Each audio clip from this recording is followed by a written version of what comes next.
जय हिंद। आज के इस वीडियो में हम टेंस के एक चैप्टर को डिस्कस करेंगे जिसका कि नाम फ्यूचर इंडेफिनिट टेंस है और इसे सिंपल फ्यूचर टेंस के भी नाम से जाना जाता है। तो आइए अब जान लेते हैं इसके बारे में कि ये होता क्या है सिंपल फ्यूचर टेंस।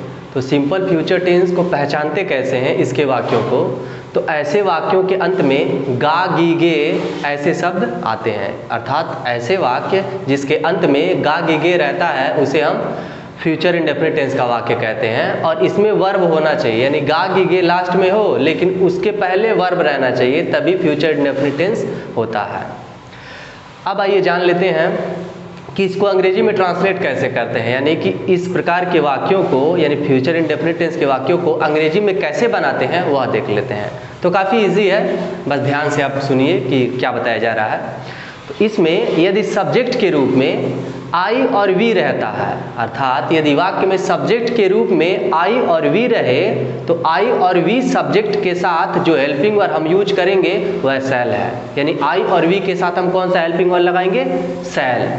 और इसके अतिरिक्त जितना भी बच रहा है सब्जेक्ट, चाहे सिंगुलर हो या प्लूरल हो, कोई भी सब्जेक्ट हो, आई वी को छोड़ करके जितना भी सब्जेक्ट बच रहा है उन सभी प्रकार के सब्जेक्ट के साथ हम हेल्पिंग वर्ब विल को लगाएंगे, यानी आई और वी रहेगा तो शैल को लगाएंगे उसके साथ हेल्पिंग वर्ब, और बाकी कोई भी सब्जेक्ट हो, सिंगुलर हो, प्लूरल हो, एक नाम वाला है, दो नाम वाला हो या फिर अन्य कोई भी हो, उसके साथ हम विल को लगाएंगे।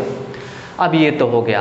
अब जो इस टेंस में वर्ब यूज होती है वह वर्ब की फर्स्ट फॉर्म होती है, अर्थात इस टेंस में हम वर्ब की फर्स्ट फॉर्म को लगाएंगे। अब आइए इसके हम अफर्मेटिव वाक्य को बना करके देखते हैं कि इसके अफर्मेटिव सेंटेंस को कैसे अंग्रेजी में ट्रांसलेट किया जाता है। और यदि आप अफर्मेटिव सेंटेंस को समझ लिए, यानी कि अफर्मेटिव सेंटेंस कैसे बनते हैं, यदि यह आप समझ लेंगे तो इसका निगेटिव, इंट्रोगेटिव जो भी आएगा आगे आप अच्छे से समझते जाएंगे। तो आप सबसे पहले इसके अफर्मेटिव को देखें और बहुत ही अच्छे से समझें उसे, जैसे बताया जा रहा है, और उसे ध्यान से देखें और बहुत ही अच्छे से उसे समझें।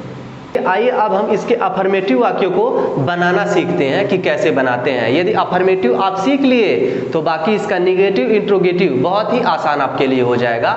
इसलिए आप इसके अफर्मेटिव वाक्यों को कैसे बनाया जा रहा है वो बिल्कुल ध्यान से देखें। तो देखिए इन सभी वाक्यों के अंत में गा गी गे आपको मिलेगा। तो ये किस टेंस के वाक्य कहलाएंगे, फ्यूचर इंडेफिनिट टेंस या सिंपल फ्यूचर टेंस। और मैंने अभी आपको बताया यदि सब्जेक्ट के रूप में आई और वी हो उसके साथ हम हेल्पिंग वर्ब क्या लगाएंगे, शैल को लगाएंगे, और बाकी कोई भी सब्जेक्ट हो आई और वी को छोड़ करके चाहे कोई भी सब्जेक्ट आ जाए सब्जेक्ट के रूप में उसके साथ हम हेल्पिंग वर्ब विल को लगाएंगे। और वर्ब की इसमें कौन सी फॉर्म यूज होगी, फर्स्ट। अब देखिए अफर्मेटिव वाक्य को बनाना कैसे है। तो सबसे पहले आप क्या रखेंगे, क्या लिखा है, सब्जेक्ट, तो सब्जेक्ट को रखेंगे। उसके बाद इस सब्जेक्ट के अनुसार या तो विल लगाएंगे या शैल लगाएंगे। अब किसके साथ विल लगेगा और किसके साथ शैल लगेगा तो यहाँ आपको बताया गया क्लियरली। यदि आई भी रहेगा तो शैल लगाएंगे और बाकी कोई भी सब्जेक्ट रहेगा तो विल लगाएंगे और वर्ब की फर्स्ट फॉर्म लगाएंगे, फिर ऑब्जेक्ट लिखेंगे और अदर वर्ड रहेगा तो उसे भी वाक्य में हम लिख देंगे। अब इसे हम बना करके समझते हैं कि कैसे इसे अंग्रेजी में बनाया जाता है। तो देखिए सबसे पहले सब्जेक्ट लिखा है तो वाक्य में ढूंढ करके सब्जेक्ट सबसे पहले लिखिए। तो पहले में क्या है, ही, दूसरे में आई, तीसरे में दे, चौथे में राकेश और पांचवे में वी। अब बताइए जो पहले वाक्य में सब्जेक्ट है ही, इसके अनुसार क्या विल या शैल में से लगना चाहिए, क्या लगना चाहिए बताइए। ही वाला किस में आएगा, इस वाले में आएगा, क्योंकि आई और वी केवल इसमें आएगा, यानी आई और वी रहेगा तभी शैल लगेगा। बाकी इसमें सभी प्रकार के सब्जेक्ट आ जाएंगे आई और वी को छोड़ करके, तो ही इसी में आएगा तो क्या लगेगा, विल। उसी तरीके से दूसरे में बताइए तो शैल, तीसरे में विल, चौथे में विल, पांचवे में शैल। विल शैल तक हो गया। अब आगे क्या लिखा है, तो आगे वर्ब की फर्स्ट फॉर्म लिखना है। तो पहले में बताइए वर्ब क्या है, आना, तो कम, यही इसकी फर्स्ट फॉर्म भी है। दूसरे वाले वाक्य में वर्ब बताइए जाना, तो गो। तीसरे वाले वाक्य में वर्ब बताइए सहायता करना, तो हेल्प। चौथे वाले वाक्य में वर्ब पूरा करना यानी कि कंप्लीट। पांचवें में सेवा करना तो सर्व। वर्ब तक लिख दिया गया। अब आगे जो है उसे लिख देते हैं हम। ऑब्जेक्ट, पहले में बताइए ऑब्जेक्ट के रूप में क्या आएगा? आज, तो टुडे। दूसरे वाले वाक्य में बताइए ऑब्जेक्ट के रूप में क्या आएगा? विद्यालय, तो इससे पहले टू लगाते हैं, टू स्कूल।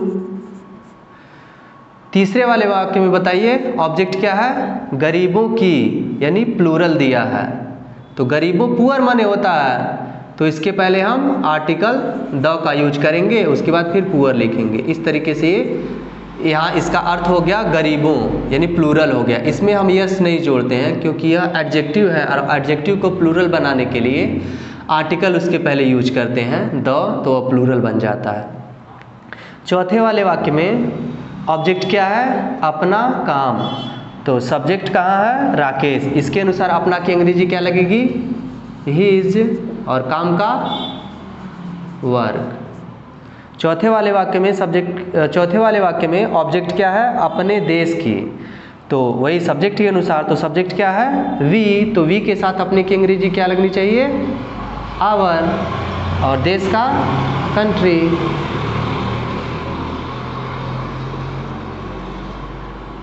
अब देख लेते हैं अदर वर्ड लिखना है। पहले में नहीं कुछ है तो फुल स्टॉप, दूसरे में कल बचा है तो यही अदर वर्ड है, यानी कि टुमारो।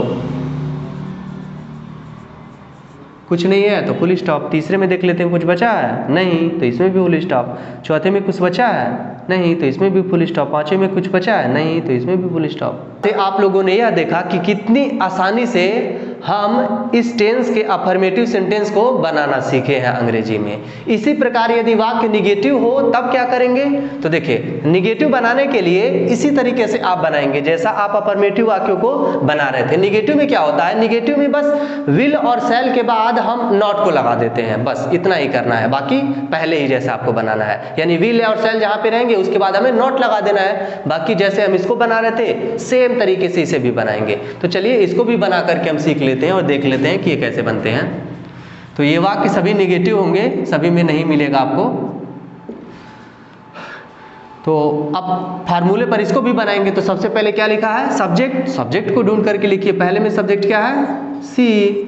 दूसरे में सब्जेक्ट क्या है? राम और श्याम, तो राम एंड श्याम। तीसरे में सब्जेक्ट क्या है? आई। चौथे में सब्जेक्ट क्या है? मोची, द कॉबलर। सब्जेक्ट हो गया। अब क्या लगाना है? विल या शैल में से। तो पहले में बताइए क्या लगना चाहिए हेल्पिंग और विल या शैल में से? सी के अनुसार तो विल। दूसरे में बताइए विल। तीसरे में शैल। चौथे में विल। विल शैल तक हो गया। अब क्या लगाना है? नॉट। तो नॉट सभी में लगा दीजिए। नॉट, नॉट, नॉट, नॉट हो गया। अब क्या लिखना है? वर्ब की फर्स्ट फॉर्म। तो पहले में बताइए वर्ब क्या है? जाना, तो गो। दूसरे में वर्ब क्या है? खेलना, यानी कि प्ले। तीसरे में वर्ब क्या है? रहना, लीव। चौथे में वर्ब क्या है? मरम्मत करना। मरम्मत करना किस माने? रिपेयर या फिर मेंड, कोई भी लिख दीजिए, या मेंड ही लिख देते हैं। वर्ब तक हो गया। अब क्या लिखना है? ऑब्जेक्ट। पहले में ऑब्जेक्ट क्या है? बाजार, तो टू मार्केट।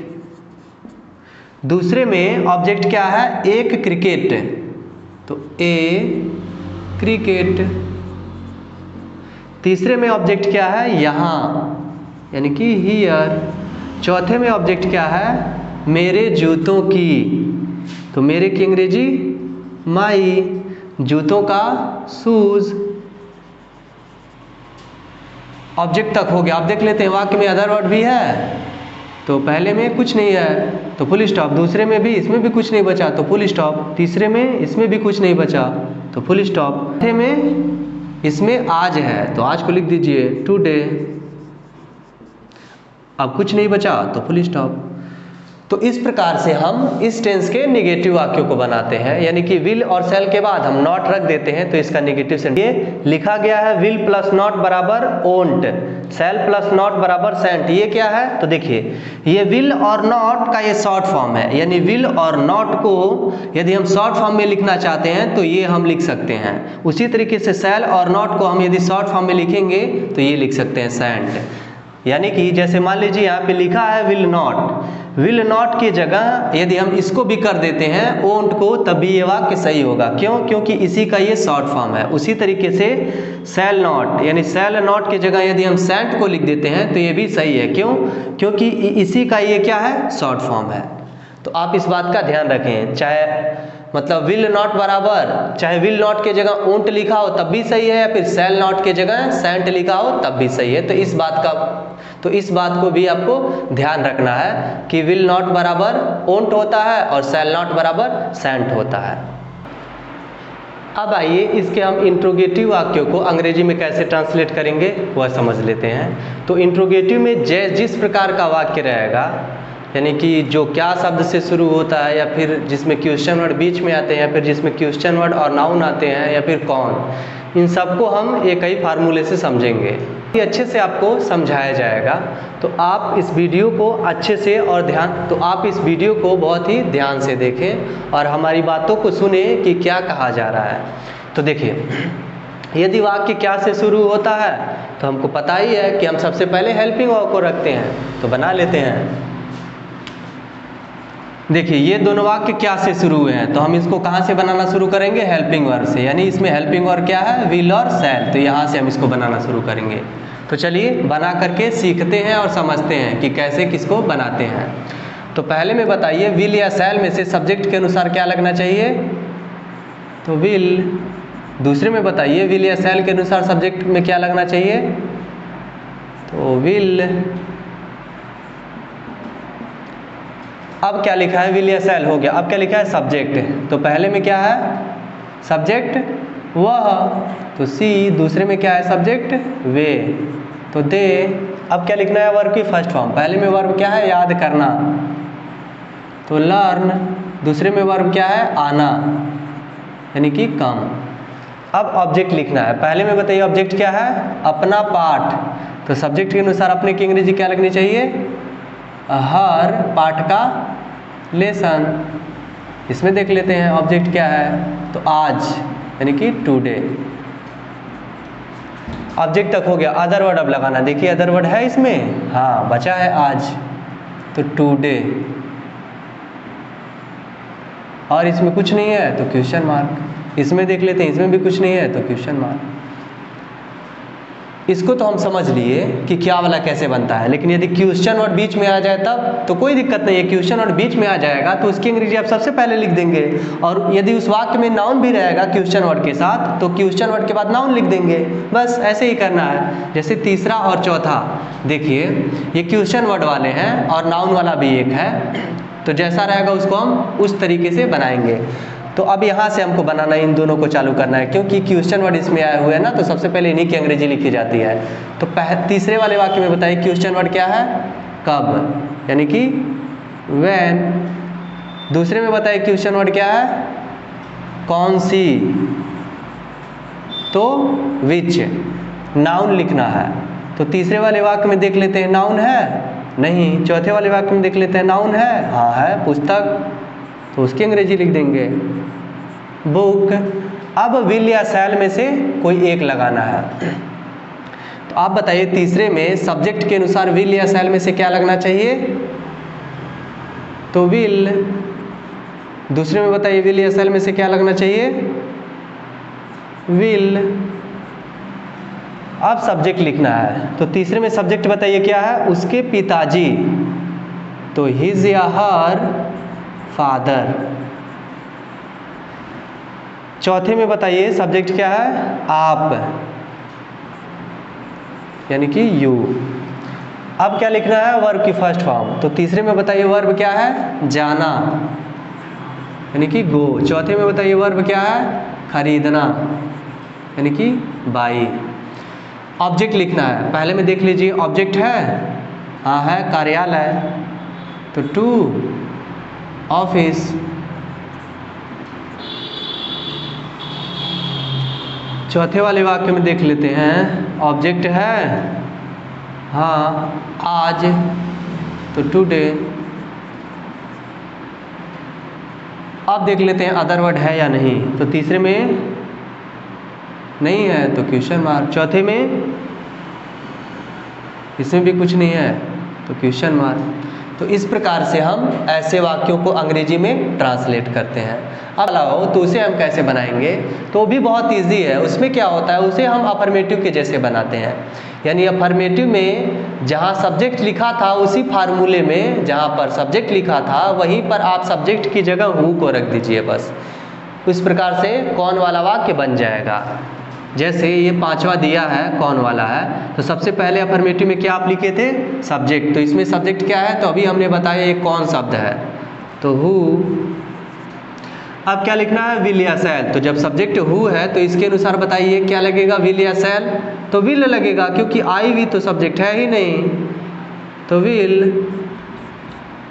अब क्या लिखना है, वर्ब की फर्स्ट फॉर्म। तो इसमें वर्ब क्या है, सहायता करना, यानी कि हेल्प हो गया। अब क्या लिखा है, ऑब्जेक्ट। तो इसमें ऑब्जेक्ट क्या है बताइए, हमारी। तो ऑब्जेक्ट के रूप में है ना ये, तो क्या लगना चाहिए, अस। और इसमें कुछ बचा नहीं तो क्वेश्चन मार्क। तो इसको हम यानी कौन वाले वाक्यों को हम अफर्मेटिव के ही तरह बनाते हैं। बस सब्जेक्ट की जगह में हु शब्द को लिख देना है, बाकी उसी जैसे बनाना है इसको।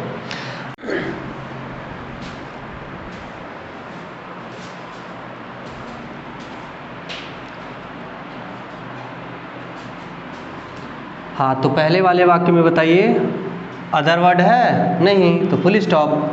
दूसरे वाले वाक्य में बताइए अदर वर्ड है नहीं तो इसमें भी फुल स्टॉप।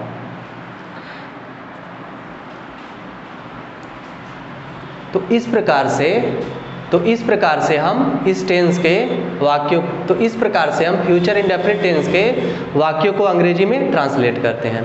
आई होप कि यह वीडियो आपके लिए काफ़ी हेल्पफुल रहा होगा। अब मिलते हैं किसी अन्य वीडियो में, तब तक के लिए धन्यवाद।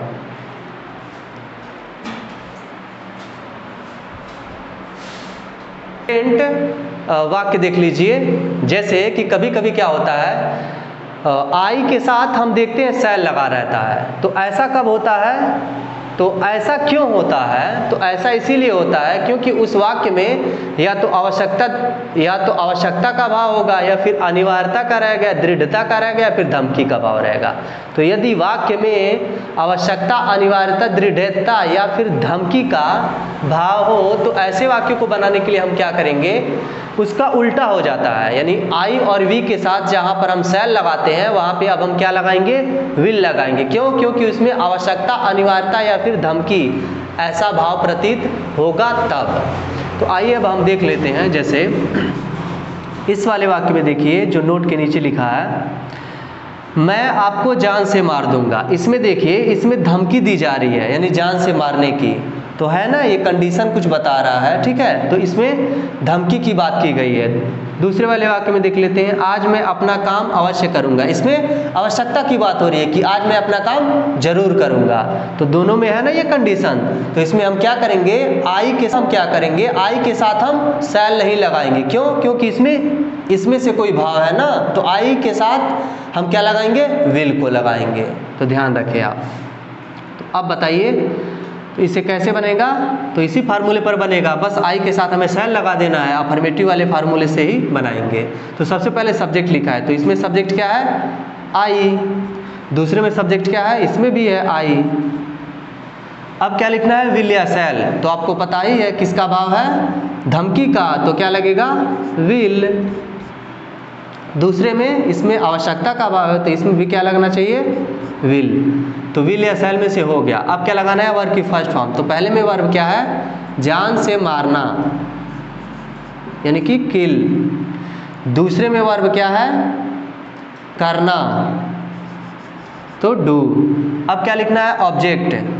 तो पहले में ऑब्जेक्ट क्या है, आपको, तो यू। दूसरे में ऑब्जेक्ट क्या है, अपना काम।